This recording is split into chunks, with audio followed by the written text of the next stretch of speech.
I'm Jen Taylor Skinner, and this is the Electorette.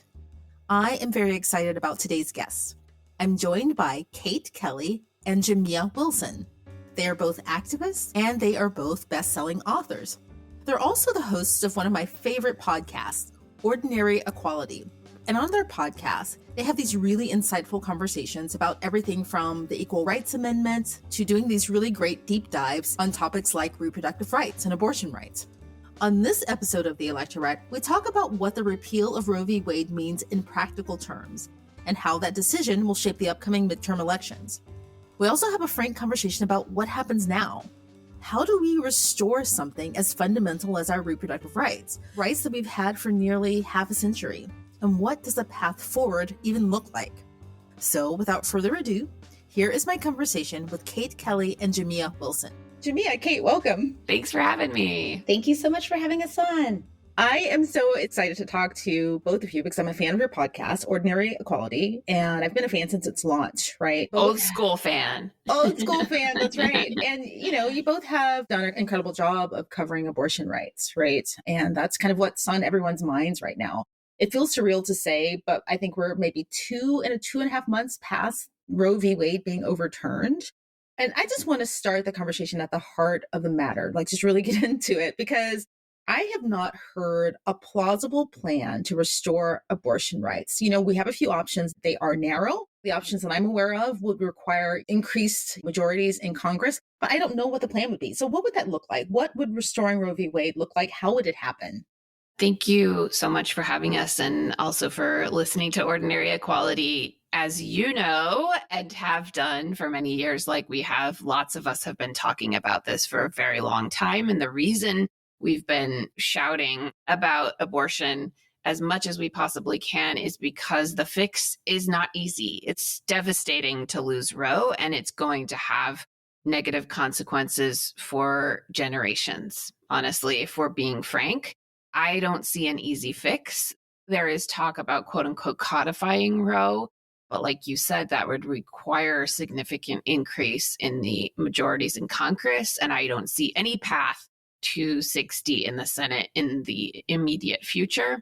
And I don't see any convincing of people who are on the fence about this particular issue in Congress. And so, like many things folks are talking about, it's like, oh, let's just codify Roe. It's like, okay, well, let's just ride to work in a jet pad. Like it doesn't, it's not real. And we're not in the Jetsons cartoon. Like it's frustrating to hear people talk about solutions that are not realistic in the near term. Jamia, do you have anything to add there? I think that what is important is for us to really think in a big and bold way about what's possible, because what we can do to restore that, we have things that we can do, like getting constitutional equality, making that happen, expanding the court, abolishing the filibuster, these things that push some people out of their comfort zone because they are things that would be bolder than what we've done before in recent years and would be a sign of making real progress around a lot of things, around who holds power, how power is wielded, not just in the relationship with this issue of abortion care and healthcare, but beyond that. So for me, I want us to look at those expansive solutions and to really take them seriously.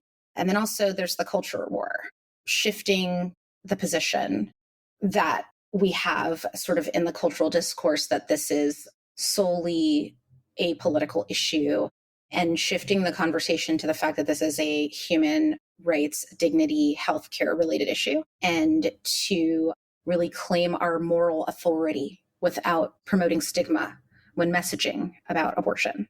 I want to hop on to Jamia's enthusiasm and bold vision, because I think both of those are required. And also say, like, we're not going to stop getting abortions. Just because we can't codify Roe doesn't mean anyone is going to stop having abortions. We're going to keep getting abortions in every state in the United States, and we're going to take it on as a community responsibility until we can get that policy change that we both deserve and need.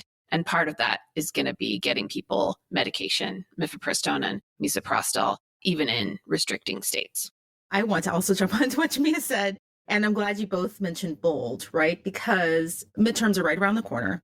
And, the forecasts look good for Democrats, depending on which forecast you look at. But they will either hold on to the House and, hold on to a very slim majority in Congress generally, or they'll have big gains, just depending on what forecast you look at. But I'm not so naive to think that that means if the most generous forecast ends up coming to pass, I'm not so naive to think that that means that immediately we'll have all of the abortion rights and reproductive justice rights all restored.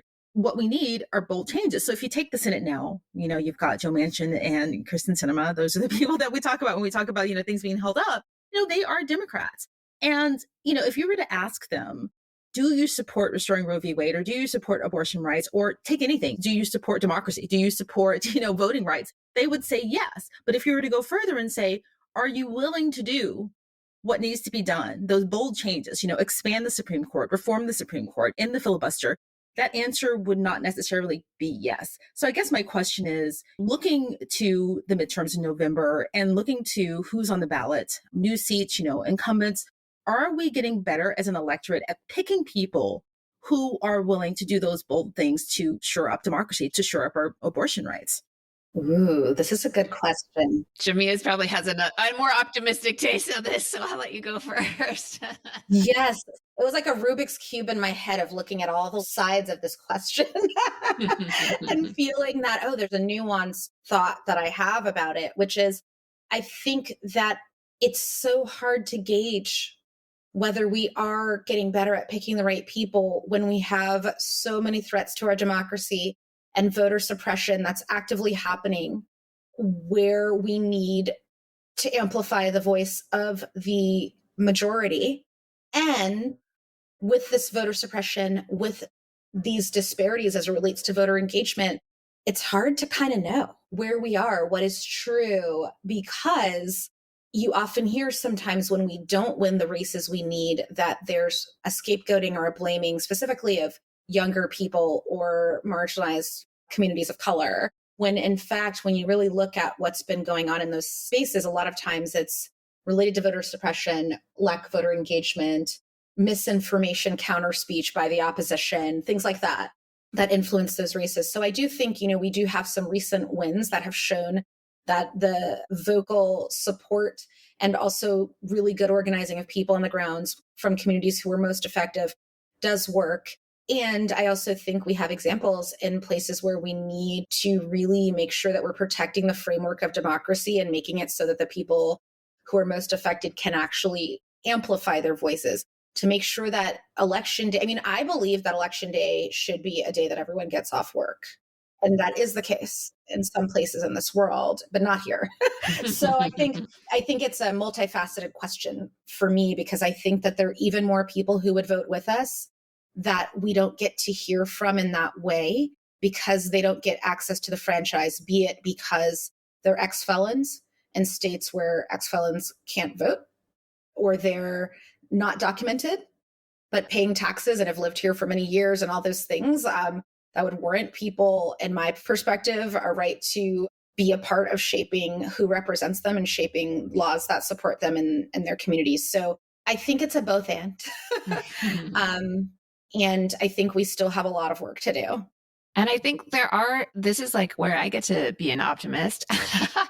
There are things people can do. And like, I just spent 2 years, the better part of 2 years working on the House side, where we did have the majority. And like you said, it's projected to potentially either keep or increase that majority, which is very exciting. And also on the Senate side, there are some very exciting races. I don't think we're going to get to 60, but we are poised to get some incredible people in the Senate. And that makes a big difference. Val Demings is running against Marco Rubio in Florida. Like, that would be amazing for so many reasons. There's a former Chief Justice of the North Carolina Supreme Court who's tied in that Senate race currently in polls. She is pro-choice and anti-filibuster, which is extremely exciting. Her name is Jerry Beasley. There are some very exciting races. And as you mentioned, just a few people, and by a few, I mean 2, can make a big difference in the Senate. And so if we get some of these incredible powerhouse women taking over for some of these like retrograde, fundamentally mediocre men, I think that can make a big difference and really shift the energy and enthusiasm. And can I just I want to echo you. So thank you so much for speaking about Sherry Beasley. I just got really excited because she, I have roots in North Carolina. We're also in the same sorority, Alpha Kappa Alpha Sorority Incorporated. And I'm a really huge fan. And I've been feeling a lot of optimism because, representationally, I just see her representing our voices in a really deep way. And what your mention of Sherry Beasley led me to think about too is to think about what politics as usual looks different when we change their faces, when they don't vote the way that we want. They always say that adage, if you don't like their policies, change their faces and change their names. And I've been thinking about how changing their faces has been helpful to us in the sense of what we've seen in terms of a congressional actual hearing where congressional members shared their own abortion stories. This happened in the timeline of our lives. I don't know that I would have imagined that 20 years ago when I worked at Planned Parenthood, that we would have a congressional hearing where we could hear from members of Congress offering personal testimony from their own abortion stories as a committee, or how we saw Black congresswomen come out with their own policy response when Roe fell, together as a collective unit, acknowledging their power. So I'm also just kind of really interested in that. I'm really interested in what's happening in those individual races, but also what that collective power really means. And that's why I think so many people are scared of the squad, because the squad came in acknowledging that they understood collective power. And, that really, really threatens people who want to maintain a status quo of a specific voice dominating. And I want to say something, and I promise we'll get off this tangent if it is a tangent, but I want to say something about that hearing because I was part of planning it. I worked in the House Oversight Committee, and we had Representative Cori Bush tell her abortion story for the first time publicly. Representative Pramila Jayapal also told about her story. She had a very, very high risk pregnancy, which would have been dangerous for her and the potential child. And so these are just unprecedented, like Jamia said, a group of congresswomen telling you about their own abortion stories. And Carolyn Maloney, God bless her, just lost her primary. But one of the incredible things about her is she is very frank. And I remember someone asked her about, she also did an equal rights amendment hearing. And a reporter kind of stuck a microphone in front of her face and said, what's the difference? What makes the difference now? Why can you have this type of hearing? And she said, because I'm the chair. Like, mic drop. And that's all she said. I'm the chair. And so I can have these hearings. And I don't think that unless you didn't see with a pro-choice man at the head of that committee or any other committee, have women telling their abortion stories. So it does make a difference who is not only in Congress, but also who's in those positions of power in Congress, both in the House and the Senate. It fundamentally makes a difference who is the chair and what their experience is. Have they ever been pregnant? Is it possible for them to get pregnant? Do they share this life experience or potential with 51% of the population? It really just does make a concrete difference. Yeah, you're both right. And I couldn't imagine this happening 10 years ago, even, right? That the last major midterm we had, there was a sea change, right? And it matters how many people are representative of this view are on these committees or in Congress, right? Just having one woman or one woman of color, it's important, but there's power. There's power in numbers. One thing you said about voter suppression, Jamia, I wanted to talk about that because I don't know if people really fully understand the breadth of voter suppression, right? They hear it, and I think the average person, they know that that's a problem, but what it actually looks like in reality may not be clear for them. So just for instance, standing in line for 3 to 5 hours, that's voter suppression. Having to drive miles and miles from your house or your neighborhood because, Republicans or conservatives in the town have closed down all of the, voting locations in your neighborhood, that's also voter suppression, right? And I've stopped using the word voter apathy because for everyone in this country, it's just really, really hard to vote. We make voting hard for everyone. And I think that the people who've made it harder for everyone, they're betting on the fact that the people that they want to vote, right, will be able to get to the polls, right? So they just make it generally harder for everyone. The fact that we don't have a national holiday kind of hurts everyone, but they're hoping that it will hurt some groups more than others. So that's just my little soapbox. And there are some really good signs. For instance, I'm just kind of jumping all over the place now, but there's some really good signs. There were some special elections this month, and those, the turnout among women and Democrats is really high. So that's a good sign going into November. But another good sign, and I don't know if you two will agree with me, is I've seen on social media a few Republicans actually kind of stepping away from this anti-abortion stance, just a few. And I can't remember their names offhand, but I think that's a good sign in that Republicans are starting to understand how unpopular this is, and the fact that it's not going to be long where they can actually run on this, extreme anti-abortion stance. I don't know if you agree with that or not. I also feel like it's like when a dog is chasing a car and then they like catch up to the car. Yeah. And then they're like kind of like bewildered, like, what do we do now? I caught up to the car. And so I think they've gone so far that it seems like they're very scattered and like they don't really know what to do next. Of course, we know that there is a next, which is banning contraceptives, going back on LGBTQ rights, including marriage and legal same-sex relationships. Like they've got a plan, don't get me wrong. But I think communicating that to people and like trying to make it popular when it's just like wildly unpopular, they're really, really scrambling. Yeah, haven't they been really quiet since Roe was overturned? Like, I would have expected them to be like, yeah, we did it, but they've been really quiet. I actually went to the Supreme Court on the day the decision came down, about 40 minutes after the decision. And there was like, at the very beginning, there was like this sort of like celebration party thing. And you know how they kind of, at the Supreme Court, they sort of like divided into two sides. And then there's like the anti-abortion people and the pro-choice people. And that lasted like very short amount of time. Like they just kind of like swooped in, did a little dance and left because it got dicey and hundreds and thousands of people were pouring in against the decision. And it like got really awkward, honestly. And so they just left. Like the whole celebration train like pulled out of the station very, very quickly. And so I hope that is a mirror for the rest of everything. It's interesting. So that day, Kate and I were in deep communication. And it was really exciting to know that Kate was on her way within minutes to be there and to kind of get the play-by-play. But I was on my way to France. So we taped a podcast right as it fell. I was in tears. I was messy that day on the air, but it was authentic and raw. And then I flew to France. And for me, what was so interesting is that the energy I felt and the questions I received, there was so much more palpable outrage that I heard from just average French folks that I was encountering on a daily basis than I felt from many people here.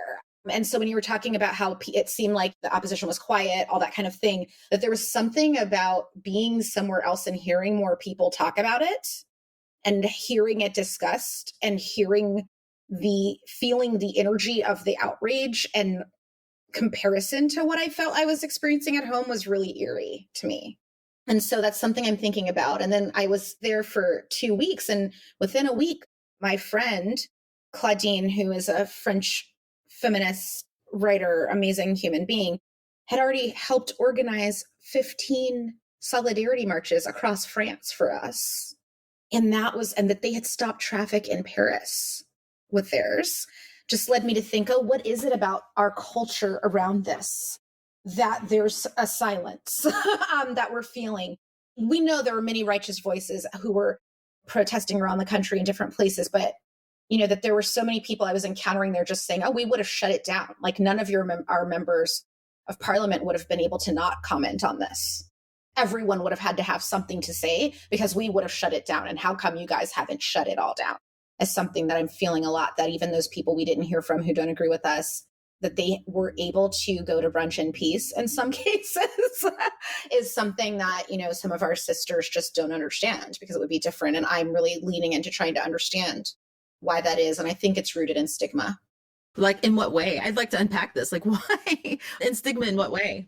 So I think that there's still a defensive posture that I feel that many of us have had And that has been sort of embedded in how we talk about anything reproductive health related in this society. And, I guess if I were a historian, maybe I would say, it's rooted in Puritanism as our biggest colonization touch point, and how that has been rooted in conversations, political conversations here as it relates to privacy laws specifically. There are other ones connected to this that we could also talk about that are also in peril as a result of the falling of Roe. And so I think that the politicization of abortion specifically has come from that stigma. And I think that that also leads into how, when we talk about it, we feel like we have to be, and when I say we, not everyone does this, but I feel like there's a sort of collective feeling that it needs to be handled delicately, that we have to speak about this in a way that won't alienate this sort of amorphous middle in my mind. When in fact, I think that this is just something that's not shared in a lot of other places that have had bans in the past. And I say that because French friends were telling me that that the word for abortion there isn't really even used that much when people talk about abortion, that instead when they say they're going in to get a procedure, they refer to an acronym, IVG, just to say, oh, I'm going to have this termination, or I'm going to have this procedure that's going to end this pregnancy. And it's just talked about in terms of what it is, like a healthcare appointment. Right. I get that. I mean, abortion is healthcare, right? I try to say that really often. Abortion is healthcare. And so you're saying culturally, in countries like France, they actually have just broadly bought into the idea that it's not a political thing. It's just a healthcare procedure. Exactly. And that it's a healthcare procedure. So in terms of abortion as healthcare in the conversation, I feel that when I ask my friends in these countries where authoritarianism is rising, and I ask, okay, so your most extreme people, where do they land on this issue? In most cases, in places like France, for example, even sort of their most extreme person, who thank God didn't win in the last election, that she is actually pro-choice because she has to be to win, that it's so mainstreamed there that this is healthcare and it's a personal decision and people should get access, that even Marine Le Pen is pro-choice on her platform and agenda and pro-access to healthcare. And there are other places where this is also the case. I often think about when we talk about abortion as healthcare, we're trying to pretend like we're in Europe, where healthcare is also not political or as political. It's like, oh yeah, healthcare is a human right, and they have federal systems that provide healthcare for people. And in the United States, it's difficult to promote abortion care as healthcare because healthcare itself is politicized, and it is not a defeated question. It is not a done deal. We don't have a federal healthcare system. So there are people in this country who don't have healthcare because we don't believe in it. And so to me, it's also hard to defend something that's unpopular with another thing that's also unpopular or that we haven't yet achieved, which is universal healthcare as a human right and part of a natural human dignity. And many people have been fighting for that. Of course, feminists have been fighting for that for decades, but we don't have it yet. And so it's not a given that healthcare is a thing that people get when they need it in this country. And I've been reading a lot about ACT UP and the work that ACT UP, which is an AIDS group, started in New York and spread over the country to fight for patients with AIDS and HIV. And ACT UP's actual primary goal was to get universal health care. Of course, they wanted to fight for drugs and ACT and the promotion of all these different drugs, but their main ask and their overarching ask was to get universal health care, which, as we know, didn't ever happen. And so I think it's so funny because all of these other countries also have such a different structure. And so the stakes for abortion care in our country are sometimes so much higher. If you're forced to have a baby, you don't have healthcare, you don't have guaranteed universal basic income, you don't have guaranteed housing, you don't have guaranteed quality education, you don't have any of these other things that any of these other people have in France, for example, or any of these other European countries. So it's actually so much worse. No one should ever be forced to carry a pregnancy to term anywhere under any circumstances. But in this country, you could argue it's far worse because there's no social infrastructure. Yeah, that's such an excellent point. Because even when I say it, and so first of all, I want to say that words matter and how we talk about these things matter, because One of the things I started doing is to use the word reproductive justice because it's a lot broader. But then I thought, am I deliberately or moving away from the word abortion? We need to use the word abortion freely. We need to talk about reproductive justice in the context of this, and also abortion as healthcare. But I feel like whenever I say abortion is healthcare, even though I believe that, whenever I say it publicly, I feel like I'm trying to push a boulder like up a hill, right? Like just because we don't have universal healthcare, it feels like it's a hard thing for people to buy into. Do you know what I mean? Abortion is healthcare. Also, we need healthcare. Exactly. But I do think in a good way, it ties it to a larger ask. And that's why I bring up ACT UP. It's like they had a very, very narrow and specific ask and actually worked with reproductive rights groups at the time. But then it was tied to this larger goal of universal free healthcare for all Americans. And so I think if we're able to tie abortion, for example, to the larger ask of universal free healthcare in a way that hasn't been done yet, it's going to be more popular. It's like, it doesn't matter how you feel one way or the other about abortion. Do you think you should have healthcare? So I think there's a long way to go. And the reproductive justice framework is incredibly helpful. The term and framework came up by Loretta Ross and other Black women to really help us understand that reproductive justice isn't just about not having children, but also having the children you want, having them in a safe environment, being able to raise them in a way that honors their dignity as human beings. And so all of that is incorporated into this reproductive justice framework. And I think, like you said, we don't have to shy away from abortion in order to open things up to a more ample conversation. I think our messaging around this needs a lot of refining, because one of the things that I don't think we have been very good at messaging with is, how this impacts communities beyond women, right? Every time I see someone, a politician, tweet or give an interview and they talk about this is a women's issue, I cringe because, as we all know, it's not just a women's issue. It's anyone who can get pregnant, even people who can't get pregnant. Like you mentioned, we were talking about this, women who are in menopause. So just give me some examples of how this impacts the LGBTQ community, for instance, how it affects people who can't get pregnant. Just how broad is this issue? I think it's really important to address this for many reasons, including but not limited to women's issues are unpopular. Like siloing it, I hate to say this as a feminist and a women's rights activist, but siloing it into a quote unquote women's issue means it's doomed to fail.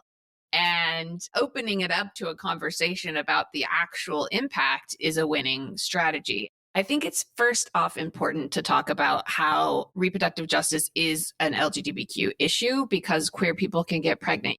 I'm in a lesbian relationship. At any point, we could decide that we want to have a baby, and all of these issues would impact us because people who get abortions, of course, are not only people who got pregnant accidentally, but also pregnancy and childbirth are very dangerous, and things can happen along those 9 months that put the pregnant person in danger. And so you could have a very wanted pregnancy still end in an abortion to save the life of the pregnant person. And so I think it's important to expand the idea of who needs abortion care specifically, and then also reproductive rights in general.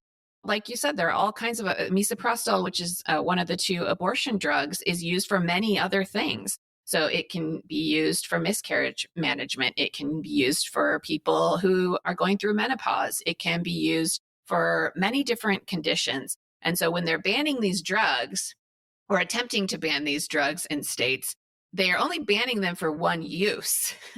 Like you can still be prescribed this drug for menopause care or for miscarriage management. You just can't, you have to prove that you're not using it for this one specific thing, which is unfathomable and also puts all of these other thousands of people who need the drug for other conditions at risk, in danger, with many delays in care. And so I think we're really just at the tip of the iceberg for people in this country realizing what these bans really are and who they will actually impact. And that includes older people, that includes the queer community, that includes everyone. It includes everyone, because also the cis men who are impregnating people are now going to be on the hook for a lot more childcare and a lot more child support. And they're going to be having a lot more babies that they didn't want or consent to. in ways that are about to be very, very, very shocking to that community. Actually, one of the very first episodes I did for the Electorette was about that very issue, covering what reproductive justice, what it covers. There is this concept of, these peripheral people who are around the pregnant person, the partner, the family, the grandparents, right? The people in the community. We are all impacted when there is a situation where we have forced births, right? Where women or the people who can get pregnant don't have full autonomy. Everyone's affected. It's not just a women's issue. So that's why I said I cringe every time I hear that. So how does this impact Black women and people of color disproportionately? So thank you so much for asking this question.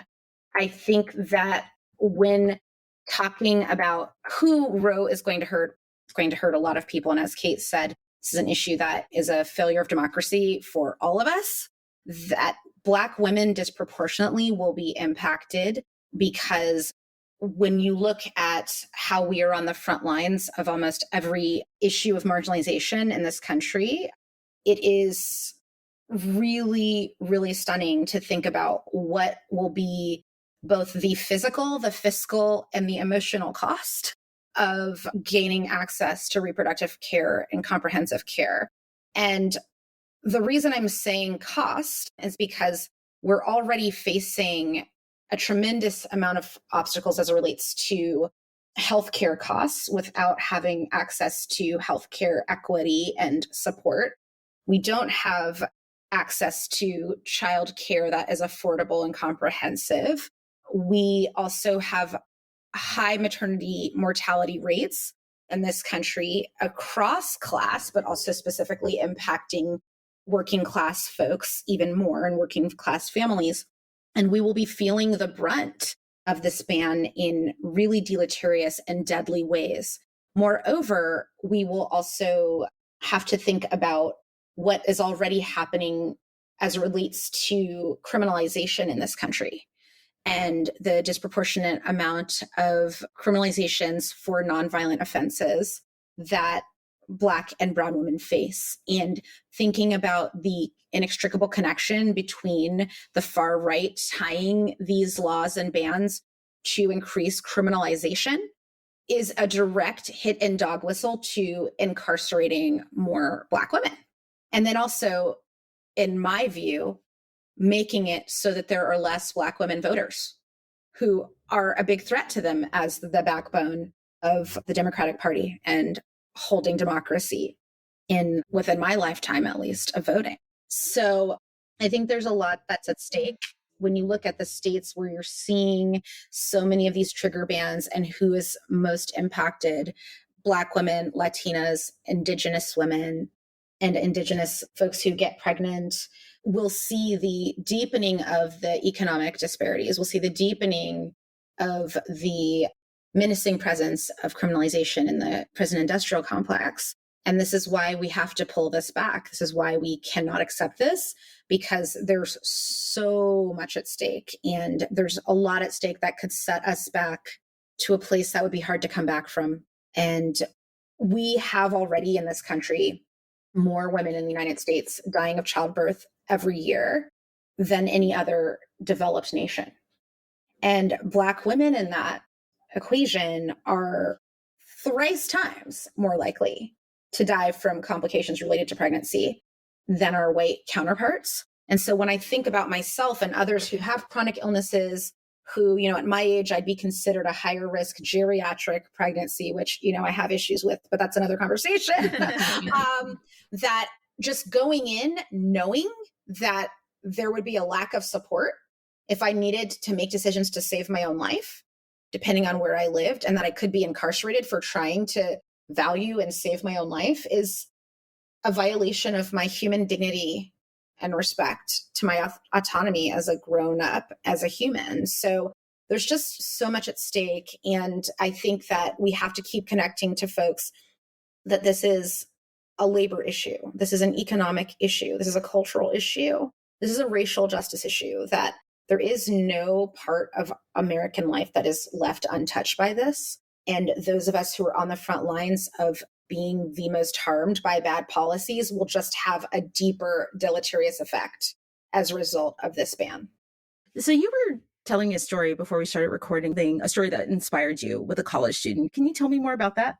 Yes. So I woke up this morning and I was just really inspired to see this story that the Meteor Collective had posted about how Talia Cantor-Lieber, who's a high school junior, again, thinking about what about colleges as it relates to Roe and access to support for people in states with these bans being able to get travel support.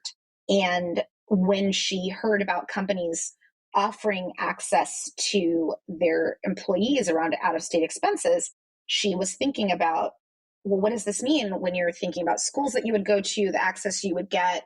How would your school make sure that they're helping to take care of your health care and protection?